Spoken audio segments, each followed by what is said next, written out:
अस्सलाम वालेकुम। अब कुछ लोग दुआ के बारे में इस तरह सोचते हैं, जब तकदीर का फ़ैसला अल्लाह के सुपुर्द है, वो अपनी हिकमत के मुताबिक जो फ़ैसला कर चुका है वही रोनमा होगा, फिर दुआ मांगने से क्या हासिल। ये एक बहुत बड़ी गलतफहमी है जो आदमी के दिल से दुआ की अहमियत निकाल देती है। इस ख्याल में उबता रहते हुए अगर इंसान दुआ मांगने भी तो उसकी दुआ में कोई रूह बाकी नहीं रहती। तुम्हारा रब कहता है, मुझे पुकारो, मैं तुम्हारी दुआएं कबूल करूँगा। इस आयत में अल्लाह ने साफ अल्फाजों में कह दिया, मुझे पुकारो, मुझसे मांगो, मैं सुनूँगा, मैं तुम्हारी दुआ कबूल करूँगा।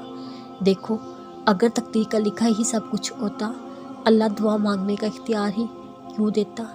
इस आयत से हमें ये बात समझ आती है, इंसान तो बिना शबा अल्लाह के फ़ैसले को बदलने की ताकत नहीं रखते, मगर अल्लाह ताला ज़रूर ये ताकत रखता है, वो बंदे की दुआएं और इल्तिजाएं देखकर अपना फ़ैसला बदलते हैं।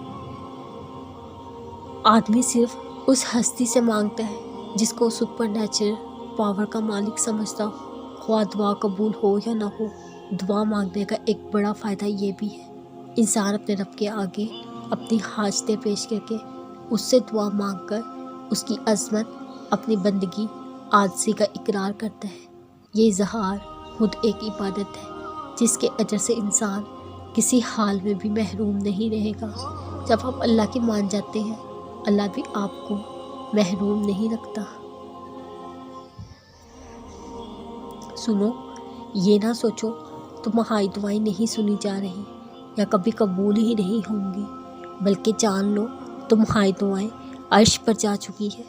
उसके तो बस एक कुन की बात है, जब तुम्हारे हक में बेहतर होगा उसने कुन कहना है और फ़याकुन के मौज से हो जाने हैं। खुद को दुनिया के रंग में डालकर अजियत के सिवा कुछ ना पाया या रब, खुद को तेरे रंग में डाला, खुद को बहुत ख़ास पाया या रब। दुख इसलिए नहीं मिलते हमें तकलीफ़ हो या हम रोए, दुख तो बहुत से सबक सिखा देते हैं, और पता है ये दुख जब भी ख़त्म होते हैं जब हम वो सब समझ जाते हैं जो अल्लाह ताला इन मामूली आजमाइशों से हमें समझाना चाह रहा होता है। जब हम समझ जाते हैं तो ये दुख भी ऐसे ख़त्म होते हैं जैसे कभी थे ही नहीं।